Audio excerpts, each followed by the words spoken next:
మా మా అమ్మ అడిగిపోయింది అడిగిపోయింది మా ఏడు కూర్చోన్నా మా ఏది మా హ్యాండ్ బ్యాగు చేతిలో సంచి ఎక్కడికి మా మా నిన్నే ఏడికే నేను రిషికొండ పోతున్నా సుబ్బు.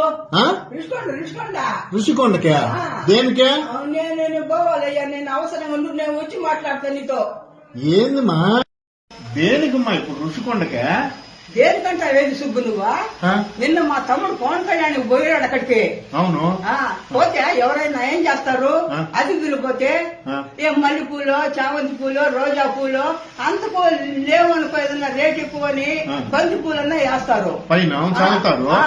మా తమ్ముడు పోతే ఏం చేశారు? వాళ్ళ ఏం చేశారా? పైకి పెంచి రోడ్డు కొట్టి పైన వేస్తున్నారు. పైన పెచ్చులోడు కొట్టి ఆయన పైన వేస్తున్నారా? ఏదన్నా కన్ను కాలు ఏదైనా తగిలితే ఏమి సుబ్బు? అందుకని నేను పోయి వాళ్ళని మందలిచ్చి ఎందుకు అట్లా చేశారని కనుక్కో రావాలి సుబ్బు.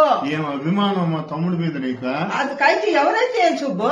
నిజమా? అసలు ఆ పెచ్చులు ఎందుకు పడ్డాయి, ఎప్పుడు పడ్డాయి, ఆ పెచ్చులు పడ్డానికి కారణం ఏంటి అన్ని తెలిసి అవసరమైతే తాళాలు వేసేమని రుషికొండకి. అంతే తేలిందాకా తాళాలు వేసి ఎవరు వేసారు? ఆ పెచ్చులు పగలగొట్టి వేసింది ఎవరు? మా తమ్ముడి మీద అనే తేల్చి తాళంది. తాళాలి అంతే.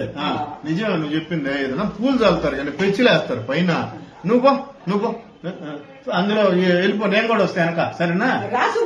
వస్తా. కనుక్కోనొద్దాం. అమ్మా పవన్ కళ్యాణ్కి ఏం జరగకూడదు అసలు. అంతే అభిమానం పోవాల్సిందే, కనుక్కోరావాల్సిందే ఆయన కోసమే. అంతే. అదే గబక్కన పైన పడి ఉంటే నువ్వు చెప్పినట్టు ఏంది పెంచి పైన పడితే పుచ్చ పగిలిపోయి ఉండేది కదా. అంతకైతే ఎవరైనా కావచ్చు, పవన్ కళ్యాణ్ కావచ్చు, చంద్రబాబు నాయుడు కావచ్చు, లోకేష్ కావచ్చు, ఎవరైనా పోతా వస్తా ఉంటారు కదా అడికి. ఏం పూలా సుబ్బు?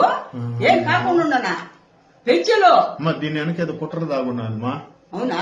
కుట్ర దాగున్నది, పోదాంపా, బయటికి తీయాలి పవన్ కళ్యాణ్. కుట్ర ఖచ్చితంగా దాగున్నది. ఆ పెచ్చుకు పుచ్చ పగిలిపోవాలంతే.